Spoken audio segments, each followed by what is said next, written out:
नमस्कार दोस्तों, स्वागत है आप सभी का आपके अपने YouTube channel online study with DK में। यहाँ पर आज हम देखेंगे गणित विषय के यूपीटेट एग्जाम 2026 के लिए 2011 से 2022 तक के 300 प्रश्न की सीरीज। तो यहाँ पर वीडियो आपको पार्ट में मिलेंगे और उसी सीरीज का ये फर्स्ट पार्ट यहाँ पर आज देखने वाले हैं। तो आइए स्टार्ट करते हैं और ऐसे ही कई महत्वपूर्ण प्रश्नों की PDF और नोट्स आदि के लिए आप online study with DK telegram group को ज्वाइन कर सकते हैं, साथ ही व्हाट्सएप ग्रुप को भी ज्वाइन कर सकते हैं और जिनका लिंक आपको वीडियो के डिस्क्रिप्शन में मिल जाएगा, तो वहीं से आप ज्वाइन होइएगा। तो चलिए अब हम बढ़ते हैं हमारे प्रश्नों की ओर। क्वेश्चन बहुत ही सरल है। यहां पर क्वेश्चन फर्स्ट जो हमारा है, जिसमें हमें दे रखा है कि 1 + 2 + 3 इस प्रकार से प्लस करते हुए हमें 10 तक आना है और -50 का मान होगा।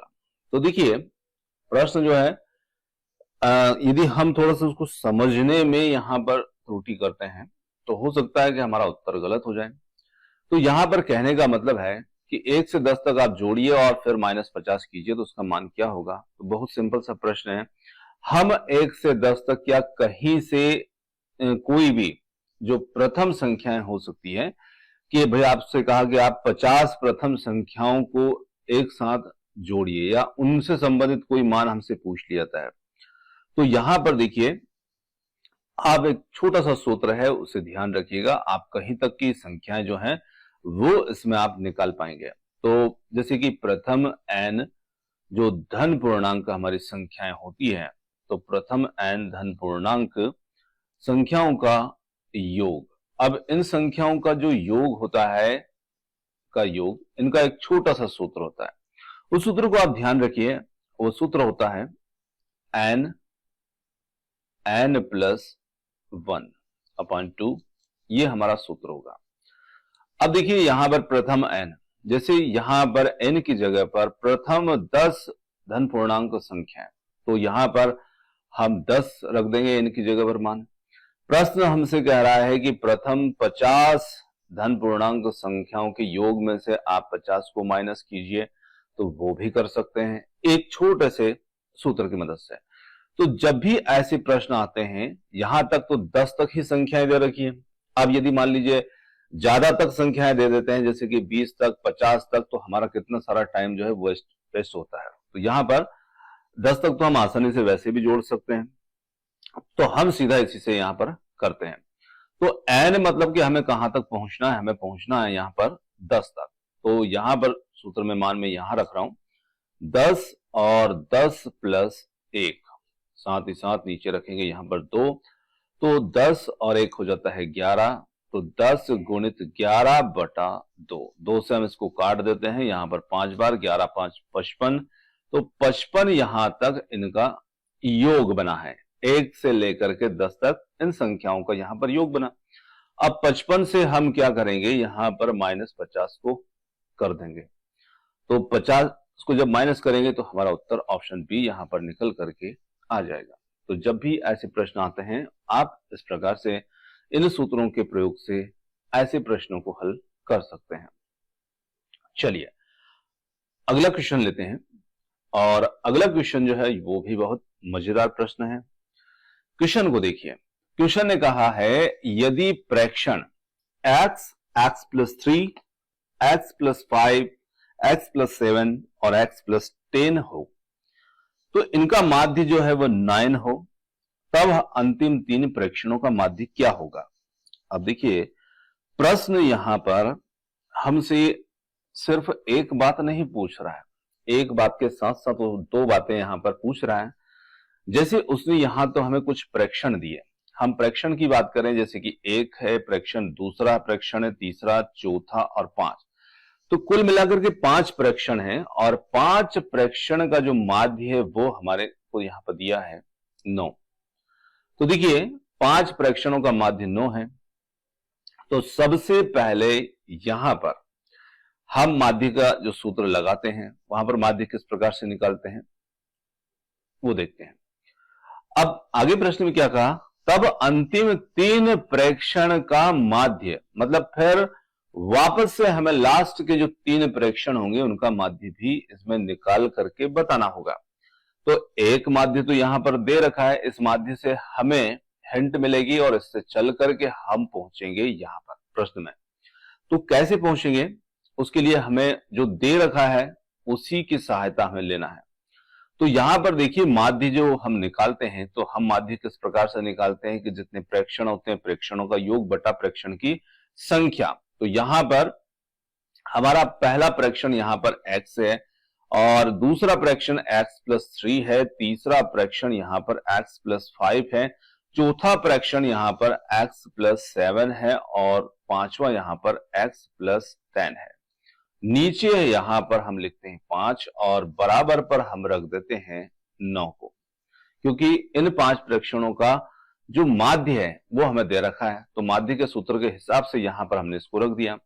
अब यहां पर जितने हमारे x बन जाते हैं, तो ये कितने x बनेंगे, तो ये बन जाते हैं 5x। और जो संख्याएं हैं संख्याओं को संख्या में जोड़ लीजिए, जैसे कि 5, 3, 8, 7, 15, 15 और 10 हो जाते हैं यहां पर 25। तो 5x + 25 बटे में यहां पर हमारा 5 रहेगा, इधर हमारा 9 रहेगा, 9 का हम 5 में फिर गुणा करेंगे तो 5x + 25 बराबर हमारे पास में हो जाएगा 45 यानी कि 45। अब यहां पर हम पहले क्या कर रहे हैं कि हम x की वैल्यू निकाल रहे हैं। x की वैल्यू का यूज हम कहां पर करेंगे, तो 45 से हम यहां पर 25 को माइनस कर देंगे, ठीक है ना। तो यहां पर 5x बराबर हमारे सामने जो संख्या होगी वो बचेगी 20। x बराबर 20/5। तो यहां पर x का मान हमें मिलेगा 4। अब हमने x का मान क्यों निकाला है, तो उसका रीजन देखिए। हमारे पास पहला प्रेक्षण था x, तो x का मान हमने निकाला 4। दूसरा प्रेक्षण क्या बनेगा, तो दूसरा प्रेक्षण यहां पर x+3 है, तो जब x की जगह 4 रखेंगे, 4 और 3 कितने हो जाएंगे 7। तो दूसरा प्रेक्षण हमें बनेगा 7। तीसरा प्रेक्षण क्या होगा, x+5 है, तो 4 और 5 यहां पर बनेंगे 9। अगला चौथा यहां पर होगा x+7 जो बनेगा 4 और 7 11 और लास्ट का बनेगा यहां पर 14।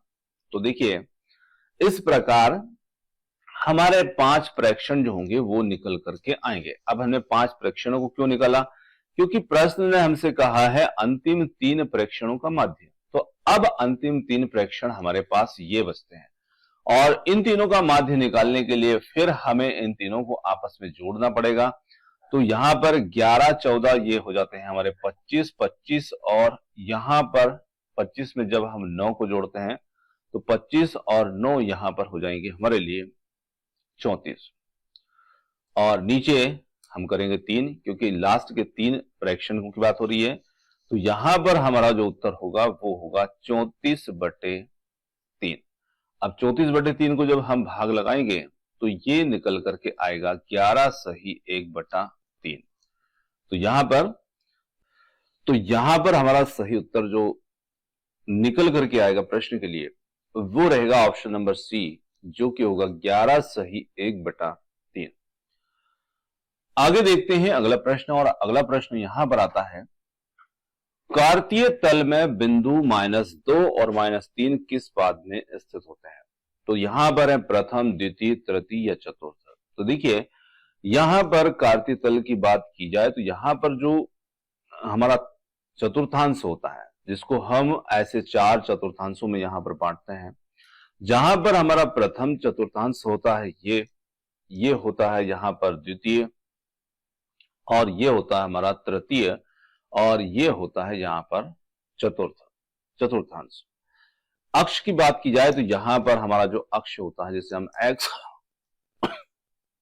x डैश, y और y डैश इस प्रकार से यहां पर बांट देते हैं। अब देखिए जो प्रथम चतुर्थांश होता है इसमें क्या होता है कि यहां पर दोनों संख्याएं हमारी धनात्मक आती है। द्वितीय जो होता है जहां पर एक संख्या ऋणात्मक दूसरी धनात्मक, यहां पर दोनों ऋणात्मक और यहां पर फिर हमारी धनात्मक और एक ऋणात्मक, इस प्रकार से संख्याएं हैं। तो देखिए जो आपका प्रथम वाला है जहां पर दोनों संख्याएं आपकी धनात्मक होंगी, थर्ड वाला जो है जहां पर दोनों संख्याएं आपकी ऋणात्मक होंगी। अब यहां पर प्रश्न को देखिए और आपका उत्तर जो है -2 और -3, सीधा हमें उत्तर मिल रहा है, ये तृतीय चतुर्थांश में यहां पर रहेंगे। तो ऑप्शन जो थर्ड होगा, सी विकल्प, ये यहां पर उत्तर होगा। चलिए, तो यहां पर हम कह सकते हैं कि ये तृतीय पाद में यहां पर स्थित होंगे ये बिंदु। अगला प्रश्न यहां पर है, माना दिशाओं को इस प्रकार घुमाया जाए कि जहां दक्षिण पूर्व दिशा है वहां उत्तर दिशा प्रदर्शित की जाए, तब पश्चिम दिशा जो होगी वो किधर दर्शाई जाएगी। अब देखिए, प्रश्न को आप ऐसे सीधा समझेंगे तो हो सकता है कि आपको समझने में थोड़ी परेशानी हो। आप दिशाओं को बनाइए और दिशाओं के साथ में इसको समझिए। तो जैसे यहां पर हमारी 4 मुख्य दिशा होती है, चलिए एक एक यहां पर नाम दे देते हैं। जैसे मान ली जाए यहां पर हमारी उत्तर दिशा है, यहां पर हमारी दक्षिण दिशा है, और यहां पर हमारी पूर्व दिशा है, यहां पर हमारी पश्चिम दिशा है। ठीक है, ये हमने 4 दिशाओं को नाम दे दिया।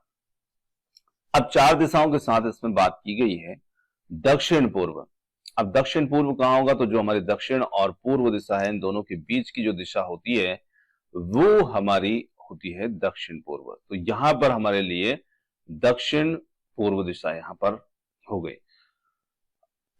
अब प्रश्न ने क्या कहा, इस प्रकार घुमाया जाए जहां पर दक्षिण पूर्व दिशा है वहां पर उत्तर दिशा प्रदर्शित की जाए। मतलब दिशा तो यहां पर है, पर उत्तर दिशा को हमें इस प्रकार से घुमा करके लाना है कि उसे यहां शिफ्ट करना है। कहां पर, इस जगह पर।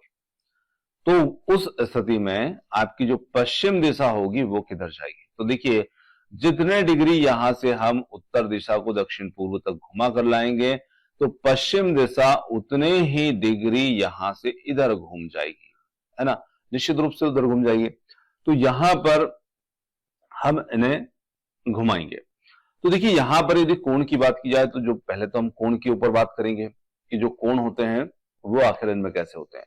तो देखिए, यहां पर सीधा सीधा आपकी जो 90-90 डिग्री के कोण होते हैं चारों दिशाओं के बीच में, और जब 90 को हम विभाजित करते हैं तो 45 डिग्री इधर है, 45 डिग्री इधर है, वैसा ही यहां पर हो जाता है, 45 इधर, 45 इधर। अब यहां से आप जितने कोण, जितने डिग्री आप इसको घुमाएंगे, किसको, उत्तर दिशा को, उत्तर दिशा के लिए अब कोण कितने डिग्री घूमेगा, तो यहां से जोड़िए आप, यहां से कोण को मापिए, उतने डिग्री आपको घुमाना है, क्योंकि दक्षिण पूर्व यहां है।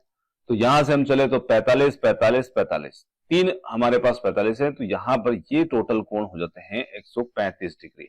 तो कहने का मतलब है उत्तर दिशा को आप इस दिशा में 135 डिग्री घुमाएंगे। तो 135 डिग्री जब घुमाएंगे तो उत्तर दिशा तो यहां पर आ जाएगी, पर पश्चिम दिशा कहां जाएगी, तो पश्चिम दिशा जो होगी वो भी 135 घूमेगी। अब उसके लिए 135 कहां होगा, तो 90 तो ये हो गया, है ना, 90 तो ये हो गया, और 45 इधर का हो जाएगा। तो पश्चिम दिशा हमारी घूम करके कहां आ जाएगी, तो वो आ जाएगी उत्तर और पूर्व के बीच में, इस जगह पर। तो यहां पर पश्चिम दिशा जो होगी वो कहां पर आएगी, तो वो आ जाएगी उत्तर और पूर्व के बीच में। और उत्तर और पूर्व के बीच में जो दिशा यहां पर रहेगी वहां पर हमारे लिए पश्चिम दिशा घूमेगी, मतलब यहां तक आएगी घूम करके। तो यहां पर उत्तर है, यहां पर पूर्व है, और उत्तर पूर्व में पश्चिम दिशा जो होगी वो जाएगी। तो यहां पर सी विकल्प जो होगा वो प्रश्न के लिए उत्तर होगा। चलिए आगे लेते हैं अगला प्रश्न। अगला प्रश्न आता है, यदि एक वृत्त की परिधि 4 पाई से 8 पाई बढ़ाई जाती है, मतलब डबल की जाती है, तो उसका क्षेत्रफल क्या होगा। अब देखिए, परिधि बढ़ाने से क्षेत्रफल में किस प्रकार से अंतर आता है। तो यहां पर हमारे पास में 2 तरीके के वृत्त होंगे। पहला, जिसमें परिधि होगी यहां पर 4 पाई। तो हम पहले दोनों को 2 अलग अलग स्थितियों में देखते हैं। तो फर्स्ट कंडीशन यहां पर हमारे लिए है जहां पर परिधि हमारे पास में कितनी होगी, यहां पर है 4 पाई। अब परिधि का सूत्र लगाते हैं, यहां पर 2 पाई आर बराबर यहां पर 4 पाई। अब 4 पाई को यहां पर 2 पाई से इसको काट देते हैं तो यहां पर हो जाता है 2, तो r बराबर त्रिज्या निकल के आ गई 2। और इस वृत्त का यदि हम क्षेत्रफल निकालेंगे फर्स्ट कंडीशन में तो पाई r स्क्वायर ये होता है क्षेत्रफल। अब r का मान कितना मिला 2, तो यहां पर r का मान रखेंगे 2, तो ये हो जाएगा पाई गुणित 2 का वर्ग मतलब 4। तो सीधे मैं 2 बार लिख देता हूं। तो कहने का मतलब है 4 पाई यहां पर इसका क्षेत्रफल जो है वो हमें मिला। अब देखिए दूसरी कंडीशन को समझते हैं। जब हम उसे उसकी परिधि 8 पाई कर देंगे तो वैसा का वैसा यहां करेंगे तो परिधि का सूत्र फिर से होगा यहां पर दूसरी कंडीशन में 2 पाई r बराबर 8 पाई, वैसा का वैसा मान रखेंगे। यहां पर काटेंगे तो यहां पर हो जाएगा 4, r बराबर यहां पर त्रिज्या हो गई 4। और दूसरी स्थिति में यहां पर यदि हम क्षेत्रफल निकालेंगे तो क्षेत्रफल का जो हमारा सूत्र होता है वो होता है पाई r स्क्वायर, जहां पर पाई और r का मान होगा 4, 4 और 4 यहां पर 4 गुणित 4 16, तो यहां पर 16 पाई। अब दोनों तो कहने का मतलब है यहां पर हुआ 16 पाई, यहां पर हुआ 4 पाई। तो पहली कंडीशन में क्षेत्रफल 4 पाई था, दूसरी कंडीशन में क्षेत्रफल 16 पाई। तो क्षेत्रफल में कितना अंतर आया? पहले वाले वृत्त का जो क्षेत्रफल है उससे 4 गुना ज्यादा बढ़ गया, जबकि हमने परिधि को कितना किया था? डबल किया था, दुगुना किया था। क्षेत्रफल 4 गुना यहां पर बढ़ गया। तो इस प्रकार से यहां पर हम इनकी तुलना इसमें कर सकते हैं। चलिए अब बढ़ते हैं वापस से अगले प्रश्न की ओर। तो निश्चित रूप से यहां पर हमारा जो उत्तर होगा वो कौन सा होगा? सी विकल्प के साथ में हमारा उत्तर बनेगा। अगला प्रश्न है 57 और 75 पैसे का मूल्य क्या होगा? अब यहां पर रुपए 57 है, 75 पैसे हैं। इन पैसों का पैसों में मूल्य क्या होगा? कहने का मतलब है यहां पर सीधे हमें रुपए को भी पैसे में बदलना है और फिर हमें इसकी कीमत जो है वो बताना है। तो यहां पर यदि हम बात करें 57 रुपए की तो 57 रुपए में कितने पैसे होंगे? तो जब 1 रुपया होता है उसमें 100 पैसे होते हैं, तो 57 रुपए में भी हम 100 पैसों का यानी कि 100 का गुणा कर देंगे तो यहां पर ये 5700 पैसे बन गए। और 75 पैसे इसमें ऐड कर देते हैं तो 75 और ऐड करते हैं तो ये 5775 यहां पर टोटल पैसे में कन्वर्ट हो जाएंगे रुपये भी। तो यहां पर हमारा जो उत्तर हो जाता है वो हो जाता है विकल्प डी, जहां पर 5775 पैसे दिया है। चलिए पाई है क्या है? एक विषम संख्या, सम संख्या, अभाज्य संख्या या अपरिमेय संख्या। तो पाई यहां पर अपरिमेय संख्या होगी और डी विकल्प जो होगा प्रश्न का। अगला प्रश्न है 3 की 3 क्रमागत गुणज। यहां पर 3 की 3 क्रमागत गुणज, संख्याओं का योग 99 है, ये गुणज कौन से होंगे? तो देखिए 3 के 3 क्रम से आने वाले गुणज हमें ढूंढना है, साथ ही साथ उनका जो योग है वो 99 होना चाहिए। तो यहां पर 24, 33, 42, अब आप जोड़ के देखेंगे तो इनमें बहुत सारे का योग जो है आपको इतना बनेगा, पर क्या वो क्रमागत है? क्रमागत का मतलब होता है क्रम से आने वाली, है ना, और 3 के गुणज के रूप में भी होना चाहिए। तो यहां पर जैसे 24 है तो 24 के बाद में 27 होना चाहिए 3 के गुणज के रूप में। तो इस प्रकार से हमें गुणज को भी ध्यान में रखना है, साथ में उनके योग को भी बनाना है। तो देखिए यहां पर हमें पता नहीं कि वो गुणज कौन से हैं, तो यहां पर चूंकि वो गुणज 3 के हैं तो हम यहां पर मान लेते हैं कि माना कि जो हमारे गुणज होंगे वो यहां पर जैसे x मानते हैं तो उस x को यहां पर आपको मानना है 3x। क्यों? क्योंकि गुणज हमें 3 के चाहिए। तो 3x ये पहला गुणज हुआ, फिर 3x प्लस 3 ये आपका दूसरा गुणज हुआ, और अगला गुणज जो है 3x प्लस 6 इस रूप में होगा। अब ये 3 गुणज हमने बना लिए और इनका जो योग है वो कितना होना चाहिए? तो वो होना चाहिए 99। अब देखिए इनको हम टोटल करते हैं कि वास्तव में इनका योग इतना होता है कि नहीं।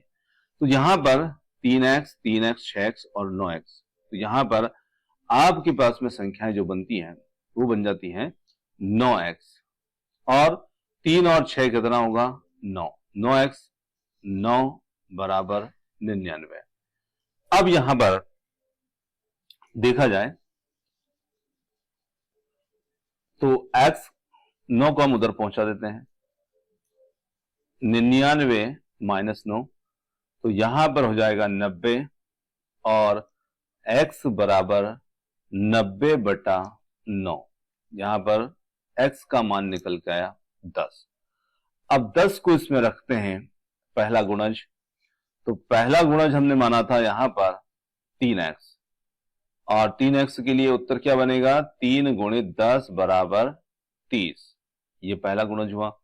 दूसरा गुणज क्या बनेगा, तो वो हमने माना था 3x प्लस 3, यानी कि 10 गुणित 3 30, और प्लस 3 करेंगे 33। तीसरा गुणज यहां पर क्या बनेगा, तो तीसरे में यहां पर हमने 3x मतलब कि 10 गुणित 3 30 और 6 36, तीसरा यहां पर बना 36। अब 33 36 और 30 टोटल करके देखिए, ये 3 गुणज हमें मिले 30 33 और 36, क्या इनका योग हमारे शर्त को पूरा करता है। 3 और 6 9 बिल्कुल करता है, तो यहां पर हमारा उत्तर जो होगा 30 33 36। और इस प्रकार से आप विकल्प को देखकर भी यहां पर सीधे उत्तर पर जा सकते हैं, क्योंकि आप इनको जोड़ करके देख सकते हैं, क्रमागत देख सकते हैं ये क्रम से, तो आप सीधे विकल्प के माध्यम से भी यहां पर इस प्रश्न में जा सकते हैं। सबसे छोटी अभाज्य संख्या कौन सी होगी? सबसे छोटी अभाज्य संख्या 0 है, 1 है, 2 है या 3 है। तो देखिए सबसे छोटी अभाज्य संख्या जो होती है वो होती है यहां पर 2। और जब भी प्रश्न आता है तो इस अभाज्य संख्या वाले में हम अक्सर सम संख्या पे पहुंच जाते हैं, तो आपको ध्यान रखना है अभाज्य, अभाज्य सबसे छोटी अभाज्य जो है वो 2 होती है, एक ना तो भाज्य होती है ना भाज्य होती है, ये ध्यान रखिएगा, ठीक है ना। तो 2 हमारा उत्तर होगा। अगला प्रश्न लीजिए, कारखाने में कार्यरत कुछ लोगों की आयु वर्षों में इस प्रकार से दे रखी है। अब देखिए यहां पर कारखाने में कार्य करने वाले लोगों की आयु है 31 41 प्रकार से यहां पर दे रखी है। अब प्रश्न यहां पर क्या कर रहा है, आयु का परिसर क्या है, तो हमें बताना है आयु का परिसर, और आयु का परिसर हमें बताने के लिए यहां पर सबसे पहले इन्हें हम क्रम से व्यवस्थित करेंगे, जहां पर सबसे पहले हम छोटी आयु को लिखेंगे जैसे कि 23 है, फिर उसके बाद में 27 हो जाएगी, फिर उसके बाद में 28 हो जाएगी, फिर 31 हो जाएगी, फिर यहां पर 33 वर्ष हो जाएगी, फिर 35 वर्ष हो जाएगी, 41 वर्ष, 42 वर्ष, और लास्ट में हम रखेंगे 54 वर्ष को। इस प्रकार से यहां पर हमने आयु को देख लिया। अब देखिए यहां पर सबसे निम्न सीमा क्या है, वो है 23, उच्च सीमा क्या है, वो है 54। परिसर निकाला जाता है तो उच्च सीमा से निम्न सीमा को इसमें माइनस किया जाता है, और यहां पर परिसर में उच्च सीमा माइनस निम्न सीमा, तो यहां पर 54 से हम 23 को घटा देंगे, तो यहां पर 31 वर्ष जो होंगे वो उत्तर बन जाएगा, पहला विकल्प। आगे देखिए अगला प्रश्न आता है, यदि 4/8/2017 को शुक्रवार है तब 61 दिनों के बाद कौन सा दिन होगा? तो देखिए आपको जहां पर जो तारीख देखने को मिल रही है 4/8/17 और इस दिन है शुक्रवार, तो आपको 61 यानी कि 61 दिनों के बाद का जो दिन है वो डिसाइड करके बताना है कि वो दिन कौन सा होगा। तो देखिए जब ऐसे प्रश्न आते हैं तो जितने दिनों की बात की जाती है उसमें आपको यहां पर क्या करना होता है, वो 7 से आप भाग लगाइए। तो जब आप इसको 7 से यहां पर भाग लगाएंगे तो यहां पर अब इसको भाग लगा करके देखिए, तो जैसे यहां पर हम 61 में 7 का भाग लगाते हैं तो यहां पर जितने पूर्ण संख्याओं से भाग चले जाते हैं, जैसे कि 7 से हम लगाएंगे तो 7 8 56 और 7 में 63, तो 63 तो ज्यादा हो रहा है, तो यहां पर 7 8 56। अब हम इसको घटाएंगे, 11 से 6 घटाएंगे 5 बचेंगे, यहां पर कट हो जाएगा। इतने सप्ताह तो आपके कंप्लीट हो रहे हैं, और यहां पर जितने दिन शेष बच रहे हैं ये दिन आपको ध्यान रखना है। तो यहां पर कितने बच रहे हैं, 5, है ना। तो 5 दिन जिस प्रकार से हमारा सप्ताह का जो क्रम होता है, सोमवार है, मंगलवार है, बुधवार है, इस प्रकार से दिन जो होते हैं, पहला दिन, दूसरा दिन, तो ये हमारे 5 दिन जो हैं वो बच रहे हैं, जो पूर्ण सप्ताह में नहीं बदल पा रहे हैं। तो इस 5 को क्या करेंगे, इस 5 से ही आपको उत्तर जो है वो देखने को मिलेगा। आपने देखा कि 4/8/2017 को शुक्रवार है, और शुक्रवार के साथ 61 दिनों के बाद हम चलेंगे।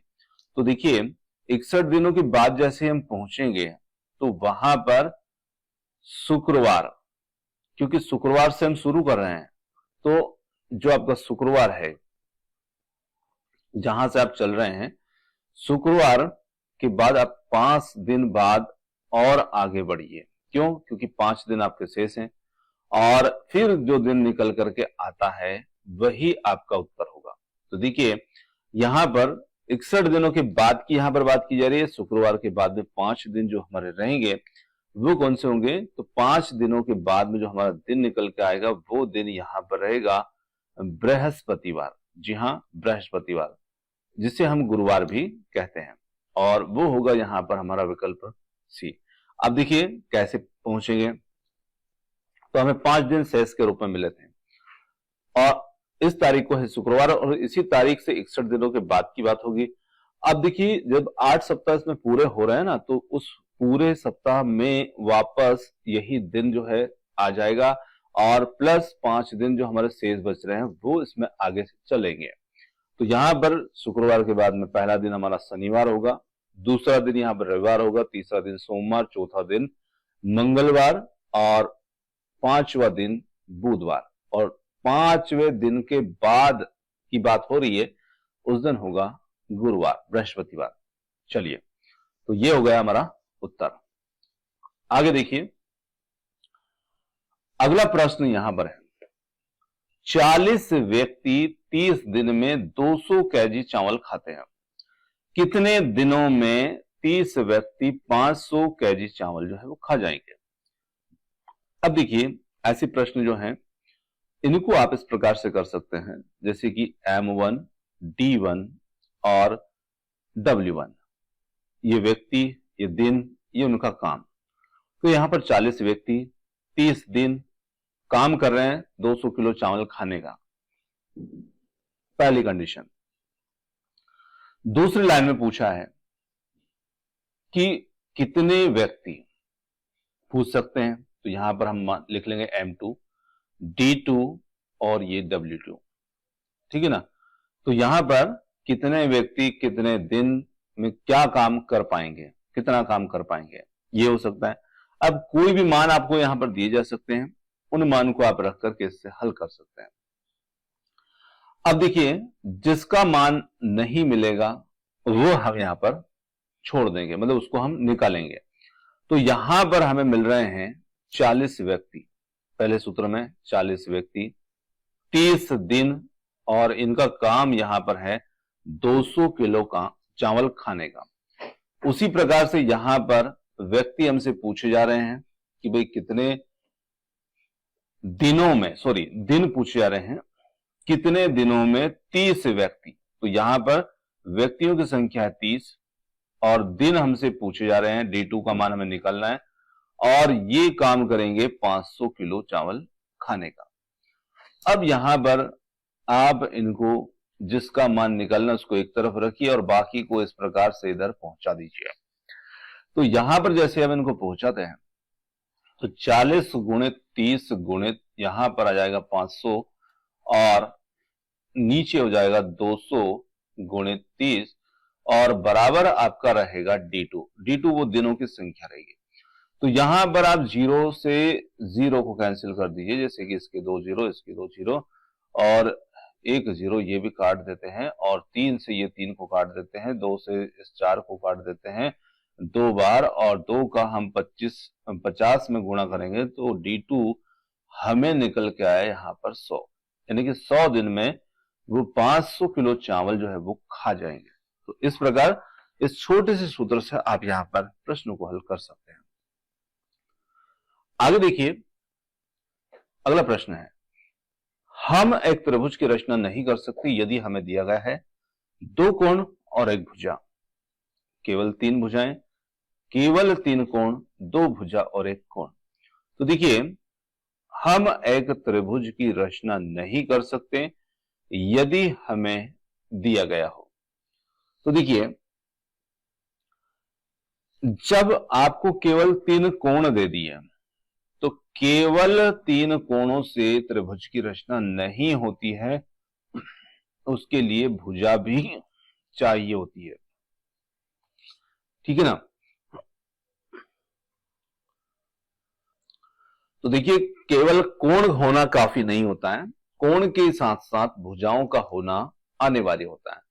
तो यहां पर हम केवल तीन कोणों के माध्यम से नहीं कर सकते। आगे प्रश्न है अगला, 240 अंकों की एक परीक्षा में एक परीक्षार्थी ने 52 अंक अर्जित किए, है ना। अब 240 अंक की परीक्षा थी जिसमें विद्यार्थी ने 52 अंक अर्जित किए, इसका पाई आलेख में संगत कोण कितना होगा। अब देखिए पाई आलेख जो होता है वो बनता है इस प्रकार से, उसमें जो जो चीजें जितने प्रतिशत के रूप में होती है उसको यहां पर परसेंटेज के हिसाब से ऐसे बांट दिया जाता है कि ये इतने प्रतिशत है, ये इतने प्रतिशत है। तो जो जिसकी वैल्यू है उसके हिसाब से यहां पर उसको जगह मिलती है। अब 240 में से जो 52 होगा इसको कितनी जगह मिलेगी, तो 240 में यदि हम 52 को देखें तो 240 अंक थे पूरे, और इसमें से विद्यार्थी प्राप्त करता है यहां पर 52 अंक। तो कहने का मतलब है जिस प्रकार 240 अंक हैं पाई चार्ट में, वैसे ही यहां पर हमारे लिए 360 का एक पूरा सर्कल होता है, और उस सर्कल के साथ में हम इसका कंपैरिजन करेंगे। तो देखिए 52 अंकों के लिए हम इस प्रकार से करेंगे कि 52 अंक को यदि हम पाई चार्ट में बदलेंगे तो यहां पर 360 बटा 240 और ये हमारा 52, इससे हम इसको काट देंगे। तो यहां पर 12 से इसको काटते हैं, 12 दूनी 24, 12 36, और इसी के साथ में इनका हम कर लेते हैं कैलकुलेशन। तो 52 का हम यहाँ पर 3 में गुणा कर देंगे, 2 से हम भाग लगा देंगे, इसको काट देते हैं चलिए 26 बार, और 26 का हम 3 में गुणा करते हैं, 25 75 और 3 78। तो यहां पर 78 जो है डिग्री यहां पर इसको जगह मिल रही है।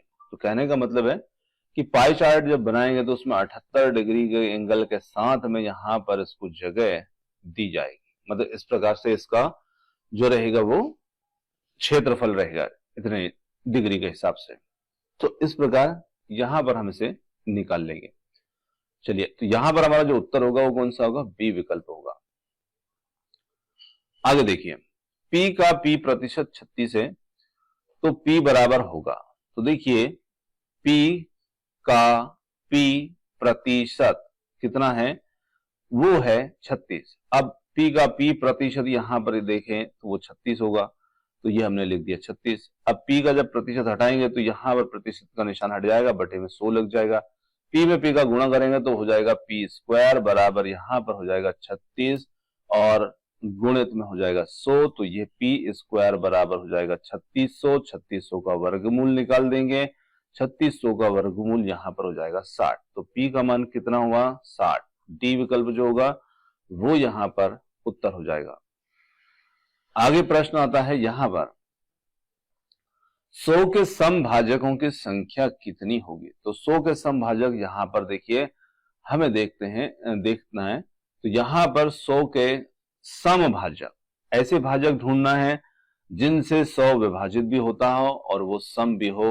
तो यहां पर है 2, 4, 10, 20, 50 और 100। तो इनकी कुल संख्या यहां पर बन जाती है 6। चलिए आगे लेते हैं प्रश्न अगला, 15 सेंटीमीटर भुजा वाले किसी घन में 3 सेंटीमीटर भुजा वाले कितने घन जो हैं काटे जा सकते हैं। तो देखिए पहला घन हमारे पास में है 15 सेंटीमीटर भुजा वाला, और उसमें से हमें काटना है 3 सेंटीमीटर भुजा वाले। तो कहने का मतलब है कि ये 15 वाला बड़ा होगा, और एक बड़े घन में से यहां पर हम छोटे छोटे कितने घन काटेंगे। तो देखिए जब इस प्रकार के प्रश्न होते हैं कि बड़े में से छोटे कितने काट सकते हैं, इनकी संख्या कितनी होगी, तो आप दोनों स्थिति में दोनों का आयतन जो है वो निकाल लीजिएगा। अब इसका जो आयतन है, इसकी जो भुजा है वो 15 है, और घन का जो आयतन होता है, तो बड़े घन का आयतन कितना होगा, तो 15 का क्यूब कर देंगे, है ना, भुजा का जो होगा वो कर देंगे। साथ ही साथ वहीं पर छोटे घन की भुजा बात की गई है, तो वो कितनी है, वो है यहाँ पर 3, तो हम 3 का भी क्यूब कर देंगे, ठीक है। और जब बड़े में से हम छोटे को काट रहे हैं तो हमें छोटे की संख्या पूछी जा रही है। संख्या निकालने के लिए यहाँ पर बड़े घन में छोटे घन का हम भाग लगा देंगे, मतलब आयतन में इसका भाग लगा देंगे। तो यहाँ पर बड़े घन का आयतन होगा a क्यूब बराबर ये 15 की घात 3, और इसका होगा यहाँ पर। अब देखिए चलिए हम इसको थोड़ा सा इधर कर लेते हैं। बड़े का आयतन हम ऊपर रखेंगे 15 गुणित 15 गुणित 15, मैं इस प्रकार यहां पर लिख रहा हूं, और छोटे का आयतन जो होगा वो 3 गुणित 3 गुणित 3 कर देंगे। 3 से हम काट देंगे 5, 3 से 5, 3 से 5, तो ये 5 5 5, और 5 5 5 का गुणा करेंगे तो 5 25, 25 मुझे 125, तो टोटल उत्तर हमारा आ गया 125, और वो दिया है विकल्प सी में हमें यहाँ पर। तो 125 घन जो है वो काटे जा सकते हैं। चलिए आगे प्रश्न है, किन्हीं दो प्राकृतिक संख्या a और b के लिए a की घात b बराबर 125 हो, तो उस स्थिति में यहां पर b की घात a क्या होगी। तो देखिए प्रश्न में दिया है हमें कि a की घात b बराबर यहां पर 125, ठीक है। तो b की घात a जो है वो हमें पता करना है। तो यहां पर हम किस प्रकार से इस प्रश्न को हल करेंगे, तो देखिए हम a और उसकी घात के रूप में b है बराबर 125 है, तो यहां पर हम इसे आगे बढ़ाने के लिए 25 को हम लिख सकते हैं 5 की घात 3, और a की घात यहां पर b के रूप में। अब देखिए घात घात से तुलना कर देंगे, और a की तुलना यहां पर 5 से कर देंगे। तो यहां पर देखा जाए तो a बराबर बन रहा है 5, और b के बराबर बन रहा है उसकी घात 5 की घात 3।